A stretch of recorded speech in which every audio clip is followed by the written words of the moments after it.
കുമ്മനം രാജശേഖരൻ ബി.ജെ.പിയുടെ സംസ്ഥാന അധ്യക്ഷനായേക്കും. അഖിലേന്ത്യാ അധ്യക്ഷൻ അമിത്ഷാ കുമ്മനം രാജശേഖരനെ ദില്ലിയിലേക്ക് വിളിപ്പിച്ചു. വിശദാംശങ്ങൾ നൽകാൻ കെ.ജി. ദിനകർ ചിരിയാണ്. ദിനകർ, കുമ്മനം ബി.ജെ.പി സംസ്ഥാന അധ്യക്ഷനായേക്കും എന്ന സൂചനകൾ തന്നെയാണ് പുറത്തു വന്നിരിക്കുന്നത്. മറ്റു വിവരങ്ങൾ? സുരേഷ്, നമുക്ക് അതിനെ അങ്ങനെ വ്യാഖ്യാനിക്കാൻ കഴിയുകയില്ല. കാരണം സംസ്ഥാന ഘടകത്തിൽ അടുത്ത അധ്യക്ഷൻ ആരാകണം എന്നുള്ളത് സംബന്ധിച്ച് തർക്കം നിലനിൽക്കുന്നുണ്ട്. ബി.ജെ.പി കേരള സംസ്ഥാന അധ്യക്ഷനെ തീരുമാനിക്കാനുള്ള പാർട്ടി കേന്ദ്ര സംസ്ഥാന നേതൃയോഗം നാളെ ചേരാനിരിക്കുകയാണ്. അധ്യക്ഷ സ്ഥാനത്തേക്ക് കേന്ദ്ര നേതൃത്വം നിർദ്ദേശിച്ച പേര് ആർ ബാലശങ്കറാണ്. ഇതിനെതിരെ ബാലശങ്കറിനെതിരെ ഹിന്ദു ഐക്യവേദി നേതാവ് കുമ്മനം രാജശേഖരന്റെ പേര് അവതരിപ്പിക്കാനാണ് മുരളീധര പക്ഷത്തിന്റെ നീക്കം.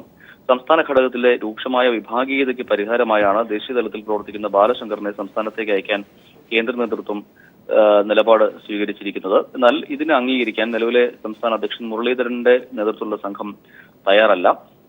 എന്തായാലും കുമ്മനം രാജശേഖരനെ ബി.ജെ.പി നേതൃനിരയിൽ ഉൾപ്പെടുത്താനും നിയമസഭാ തെരഞ്ഞെടുപ്പിൽ മത്സരിപ്പിക്കാനും കേന്ദ്ര നേതൃത്വം തയ്യാറാണ്.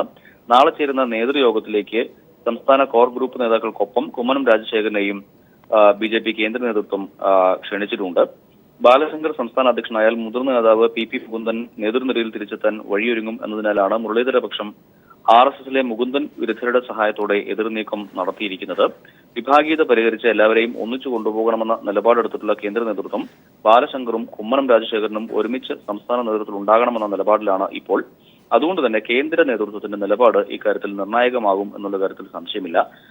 കുമ്മനം രാജശേഖരൻ സംസ്ഥാന അധ്യക്ഷ പദവിയിലേക്ക് എത്തും എന്ന് നമുക്ക് ഉറപ്പിച്ചു പറയാൻ കഴിയുകയില്ല. കാരണം ദിനകർ നേരത്തെ സൂചിപ്പിച്ചതുപോലെ തന്നെ ബി.ജെ.പി സംസ്ഥാന അധ്യക്ഷ സ്ഥാനത്തേക്ക് മത്സരം ഉണ്ടാകും. ആ രീതിയിലേക്ക് പലരും രംഗത്തെത്തി കഴിഞ്ഞു. കെ സുരേന്ദ്രനും അടക്കമുള്ളവരുടെ പേരുകൾ ഇപ്പോഴും ഉയർന്നു കേൾക്കുന്നുണ്ട്. പി രാധാകൃഷ്ണൻ അടക്കമുള്ളവരുടെ പേരുകൾ.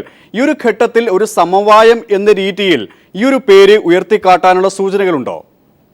സുരേഷ്, ഇക്കാര്യത്തിൽ കേന്ദ്ര നേതൃത്വത്തിന്റെ നിലപാട് അമിത്ഷായുടെ നിലപാട് തന്നെയാവും ഏറ്റവും നിർണായകമാവുക. കാരണം കേരളത്തിൽ ബി.ജെ.പി വേര് ഉറപ്പിക്കാനുള്ള നീക്കങ്ങൾ നടത്തുന്നു. വളരെ ശക്തമായ നീക്കങ്ങളാണ് അവർ നടത്തുന്നത്. അതുകൊണ്ട് തന്നെ കേന്ദ്ര നേതൃത്വത്തിന്റെ നിലപാടുകൾക്ക് അനുസൃതമായിട്ടാവും സംസ്ഥാന അധ്യക്ഷനെ തെരഞ്ഞെടുക്കുക എന്നുള്ള കാര്യത്തിൽ സംശയമില്ല.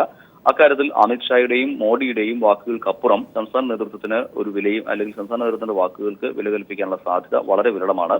വെള്ളാപ്പള്ളി നടേശനെ ഒപ്പം കൂട്ടിയത് നമുക്ക് മുന്നിലുള്ള ഏറ്റവും വലിയ ഉദാഹരണമാണ്. സംസ്ഥാന നേതൃത്വത്തിന്റെ നിലപാടുകൾക്കപ്പുറമാണ് വെള്ളാപ്പള്ളിയെ കൂടെ കൂട്ടിയത്. അതുകൊണ്ട് കുമ്മനം രാജശേഖരനെ നേതൃത്വത്തിലേക്ക് കൊണ്ടുവന്നാൽ അത് ന്യൂനപക്ഷ വിഭാഗങ്ങളെ അകറ്റും എന്ന ഒരു നിലപാട് കേന്ദ്ര നേതൃത്വത്തിനുണ്ട്. അതേസമയം ബാലശങ്കറിനെ കൊണ്ടുവരികയാണെങ്കിൽ ന്യൂനപക്ഷം വിഭാഗങ്ങളെ ഉൾപ്പെടെയുള്ളവരെ കൂടെ നിർത്താൻ കഴിയും എന്നുള്ള ഒരു നിലപാടും കേന്ദ്ര നേതൃത്വത്തിനുണ്ട്.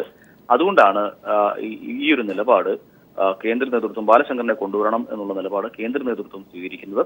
എന്നാൽ ഒരു പക്ഷേ ഒരു ചർച്ചയുടെ സാധ്യത നിലനിൽക്കുന്നു. കുമ്മനം രാജശേഖരൻ വേണോ ബാലശങ്കർ ആവണമോ എന്നുള്ളത് സംബന്ധിച്ചുള്ള ഒരു സാധ്യതയും നിലനിൽക്കുന്നുണ്ട് സുരേഷ്.